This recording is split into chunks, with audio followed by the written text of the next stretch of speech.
Hey guys, this is Matt Beck from freesaloneducation.com, and after you check out this video, make sure you go to our website, freesaloneducation.com, and join our email list. It's our blog. We send it out weekly every Monday, so you get the news on everything that we're doing and updates on all the videos that we put out, and just really anything cool that we're doing, you're gonna get through that. So it's gonna go instantly to you every Monday morning. You'll get your Splitting Hairs episodes and everything else. So make sure you go to our website, sign up for that, and hope you enjoy this video. Hey guys, this is Matt Beck from freesaloneducation.com, and I'm here with my pal Thaddeus Boland, and we are going to walk you through his latest haircut. It's chop inspired, so what I like about this haircut is it's pretty much the big trend with celebrity hair right now. It's what do you do with this long a hair? So Thad, why don't you get us started?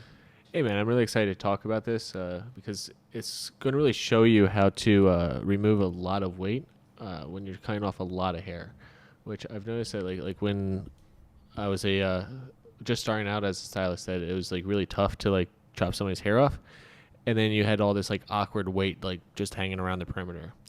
So what I always like to start off with is a nice clean sectioning and making sure that I'm working with the shape of my client's head. So not only thinking about her shape, but also thinking about her density. I'm sectioning off a nice chunk off the top of her head, so that way we have a lot of hair to play with during the dry cutting for not only the fringe, but as well as the layering. Yeah, I think you make a great point about hairstylists, and when we do these cuts, it's like, what do you do with a medium length cut? And this is a great example of how to remove the right amount of weight so that you don't have that big chunky layering like you're saying, like what we've all created in beauty school. This is a good way to make that go away. Oh, absolutely. And like you also have to think about like the shoulders, like which way the shoulders are going to be pushing the hair, which way ears are going to be pushing the hair, because when you go medium length, like the hair's lighter. It's going to be being pushed around at this point. Right. So as you can see, I'm keeping a nice clean sectioning so that way the sections that I'm not working with are staying out of my way. Like there's nothing more annoying to me while doing a haircut than having a piece of hair from my next section getting in the way of my comb as I'm trying to get a nice clean line to cut. And it looks more professional. Absolutely. So I tried to flash a good look at the sectioning, but sectioning is important, and you can see how clean your lines are. Why don't you go over the razor part here? So I really love the razor, especially using it in a horizontal fashion for this haircut, because by doing this, you're going to get a really diffused perimeter. So right off the bat, you're going to start off with softer lines, removing weight. And as we're going to go through the sectioning, we're going to focus on like the stroking of the razor in different fashions. So this first cut, just getting the guideline in there, I'm taking a shorter stroke to make sure that we have like a little bit more of a solid foundation, like so that I can see the hair through my next guide. Yeah, I think the key thing for me in any haircut, but with razor cutting, people jump too quickly into grabbing big, thick sections. And this is a great example of just showing how you should take nice fine sections and then change the way that you use the razor, and that's what's going to affect the weight in the haircut. Absolutely, yeah. Even with a razor, like you're still going to want to make sure that you're using good technique, using good sectioning, and you're going to notice that I stay consistent with the strokes that I use throughout this section on not only the sections I'm picking up, but also when I move to the right side, because I'm working on the left side, going through the layering over there and just removing a good amount of weight, because Abby's got a ton of hair. So the last thing I wanted was for after we styled her to still have a ton of hair when we're looking for a nice PC haircut, something that's going to give her a lot of movement. Yep, and you're keeping square in the back. Absolutely. So pushing that weight right to set right behind the ear, and right where the density kind of starts to go away. So I like that about this haircut as well. This is what's funny is you weren't in the salon yet today, but I actually did this exact haircut on my guest. Oh, nice. I had a girl come in, and she wanted to chop her hair off. It was pretty much the same situation. She had a little slight wave to her hair. So I got out the razor, and I did this exact sectioning, exact haircut. It worked great. Yeah, this haircut's going to be great, like whether you have a client that has straight hair or wavy hair, or if they do have wavy hair, if they want to style it smooth, because it's going to look fabulous like either way. Yeah. And it's funny that you said that because 2 days after I did this haircut, I had one of my clients who she also has a ton of hair and has like a nice wave to it.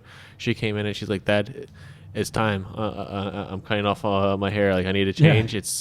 We're about to get into spring. We're about to get into summer. Like I want to start these seasons off differently." Yeah. And, that's what I love. I love that we're putting out these haircuts that are salon friendly. Like this is something that you could use throughout your whole entire day. So. Oh, absolutely. Just make sure you change your razor blade. Right. Exactly. Yeah. Anytime I start a razor cut, I always like to make sure that I have a fresh blade. That way, I know that I'm going to be cutting through the hair, and the hair is just going to cut like butter. And Dad's using a feather razor, which is probably one of the most popular razors you can get. It's got a guarded blade, so you're not going to cut yourself with it. But the blades are really sharp. A lot of times, even the one that you get in beauty school, usually the blade is so flexible that as soon as you start cutting into the hair, oh yeah, it's just not strong enough. So I love that Feather has this. We have it on shopfsc.com, or just freesaloneducation.com. But it's affordable. And it's a quality razor that you're going to love. So why don't you talk about this? Is an interesting part. So this is one of my favorite texturizing techniques with a razor. I've only ever heard it being used as more of like an etching technique. And what you're going to be able to do is really use the razor as a pencil. I'm even holding it like a pencil. And I'm just going in there and removing the weight almost as if I was point cutting. But I'm pulling the hair straight down so that I can actually see like how much weight I'm removing at that point in time. If your guest has finer hair and not as much density, you may not want to use this technique on them. Yeah, you probably would have got the same result already from using the bigger strokes of the razor in the first place. But this isn't my first time cutting Abby's hair, so I knew that we could definitely go through and take some texture out even while her hair is wet, which is another thing you want to think about because as you cut through it with the razor, you're going to be taking out a little bit more weight than you would if you were cutting with your dry cutting shears and cutting it while the hair's dry. Right. So I even sectioned her out before we did the texturizing, so that way I made sure that I was focusing on the weight that was underneath the occipital as well as the hair that was coming from the occipital. Well, and if you look, like you're not grabbing that whole entire panel of hair. You're scooping underneath. And you can see the hair underneath that section right there. You're just pulling the hair that has to do with that section. And too often we grab the whole entire thing, just comb it up in our hand, and just start cutting away. And you lose your guide there. You don't have a guide. Absolutely. So this works well. So and then throughout the sides, I'm just going to elevate it ever so slightly, so that way it gives it like a little bit of a gradient right through there.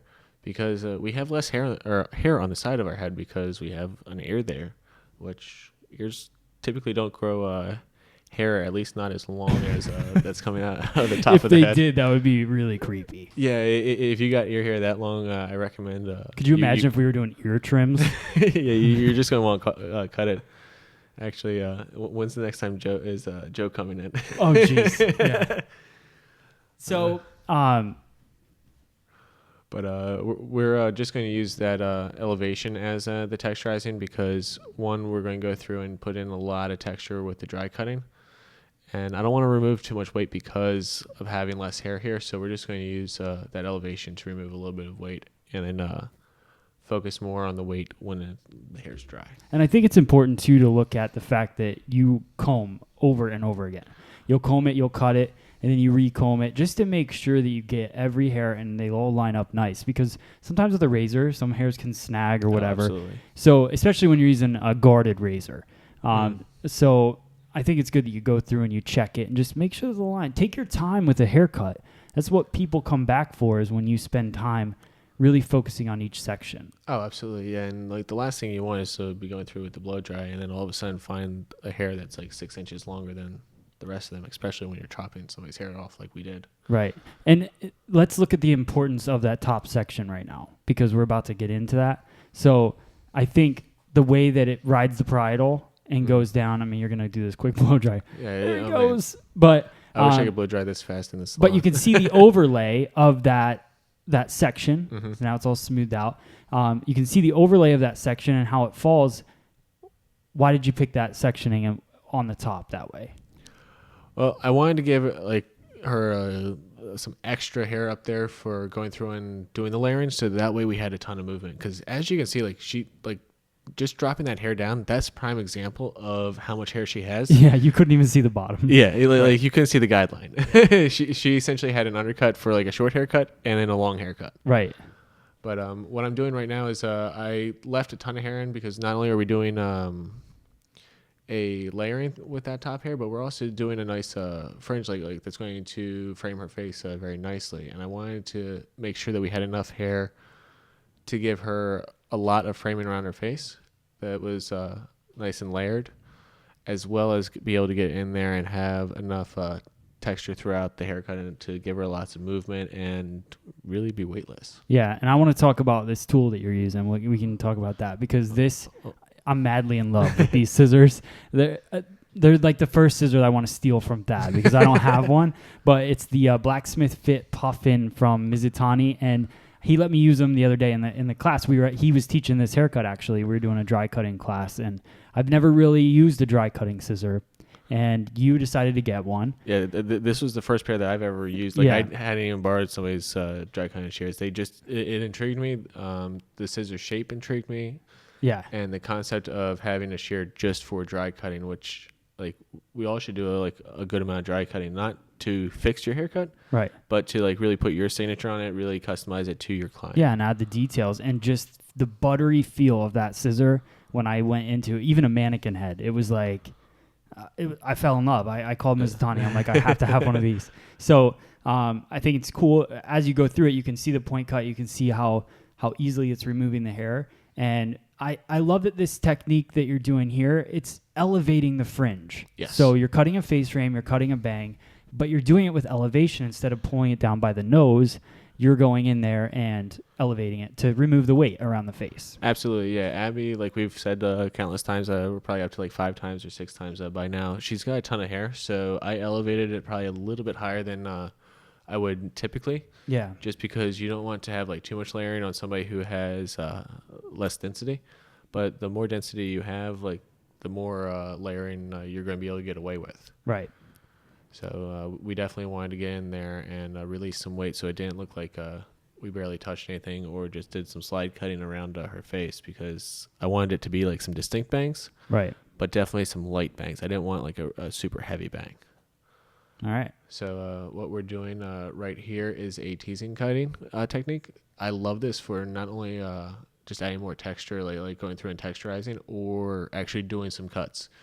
You're going to want to use a smaller section of hair than you're typically cutting with layers, just so that way you can have a little bit more control of what you're cutting. But what you're going to be doing is, as you're moving your shears towards your guest's head, you're closing your shears very smoothly and very slightly, so that way you're not actually like tearing the hair. But Yeah. you're cutting each piece like very, very, very slightly each way. So that way it gives a nice diffused look. Like, Yeah, as you're pushing your scissor in, it's just a slight close. mm-hmm. And then when you release it, you open them up slightly. So it's just as that motion goes in, you just slightly close it, work it back and forth. That's why it's good to call it kind of a teasing technique, because Yeah. you are pushing the hair in a little bit, but you're not trying to just carve away at it. Oh yeah, yeah, and that's exactly why I say it that way, is because like I don't want somebody to just like hold their shears slightly open and just like start shredding. Right. What you're going to be doing is you are pushing the hair, which is why it teases.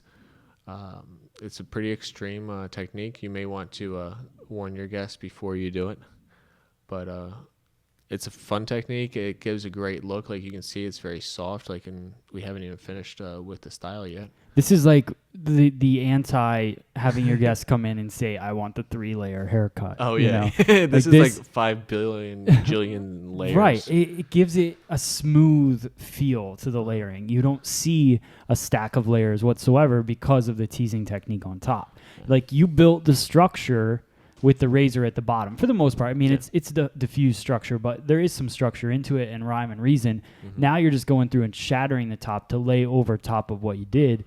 And that's what really makes this haircut cool Yeah, and work well. And what you're gonna want to look for, like when you're going through this haircut, like and putting these layers in, is your guideline is coming from the hair that you cut with the razor, as well as your previous section. So once you see both of those fall out, you're going to actually want to pinch the hair. You're going to be able to see it pretty well in this slide right here.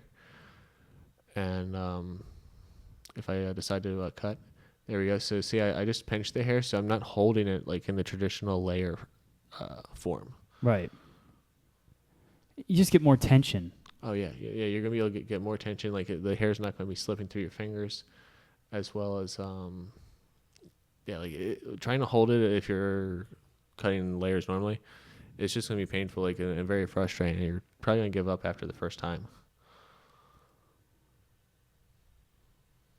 So you're going through, and I notice on the weak side, you over direct back a little bit more, and I think that's cool because it's gonna push a little bit more weight to the weak side and fill it up a little bit. And here you're more rounding the corner because it's a heavier side. Absolutely, yeah. You always want to, like, if your guest has a distinct part that is very dramatic or not center, Yeah. you're definitely going to want to make sure that you treat that weaker side differently, because just like having on the sides of the head in general, there's going to be less hair there. So Yeah. Yeah, I mean, we all have that guest that's like, I don't understand why this side is longer than this side. Well, sometimes it's supposed to be like that. Yeah. There's different weight on each side of the head, especially if you have a side parting. So, you gotta kind of share that with your guests, help them understand it. But this is a perfect way to go around the head and lighten up the heavy side. Yeah. Did we already talk about on splitting hairs, things hairdressers don't want to talk or want to say to their clients but don't? I think we did. I think we had a segment on it. We have one coming up with things that we wish we could tell them. Okay. I think that's what you're thinking. Well, I'll give my 2 cents on this one, hopefully without destroying it. But I always like to give my clients like as much information as possible, because there's so many times that I've had a client tell me that they want something, and then after we do it, they're like, I didn't realize it was going to do that. Why didn't you tell me that it was going to do that? Right. So like having that client who says this layer is shorter than this layer, explain to them. Be like, well, you have less hair on this side because of how you part your hair. Like, so we need to layer it differently. Right. Like it's not a secret. Like don't try to like step around it. Yeah. I love it. Even though you're working in dry cutting right now, you're still nice and clean. You're thoroughly going through. Like, you picked up that section a couple times just to make sure, because we're doing techniques that are not precise. So you need to go through and check them and recheck them. And you can see how those layers just kind of shatter through. I love this look. Oh yeah, it's stunning, because like you can have a very conservative client in your chair, or somebody who's about to go to the NoFX or Rancid concert and wants to like just like put like half a pound of wax in their hair to like get like as much texture in there as possible. They're gonna say like half a pound of weed. I don't know why. I was like, where's he going? Where's he going? Things you don't know is that weed is actually really good for styling hair. Right. So Drea just quickly popped that right into curls. It was the weed. Yeah. But she look at that. I mean, it's a great look. I love the chop to it. It's definitely one of those things. Yeah, there's the before. Oh, she's tossing it around. She's saying goodbye. Yeah. She was a little freaked out at the beginning, but now, I mean, look at the transformation. Cool waves to it. She talked the entire time. I think that's what happens when you get nervous and you're about to chop your hair off. She's just talking and talking. But look at the layering. I think it looks really cool with that. I think you did a great job. Thank you. Yeah, I told her she wasn't allowed to be nervous, because she stopped me during my workout to actually say, "Hey, I want to chop off all my hair." Nice. Well, guys, thank you so much for watching and hanging out with FreeSalonEducation.com. We appreciate your support. Please subscribe to us on YouTube. Follow us on Facebook. Find us on Instagram and all of the above. And check us out. And that's it. Anything, Thad? Thanks again for tuning in. New Instagram is Thad Bolognese. All right. We'll see you guys on the next video.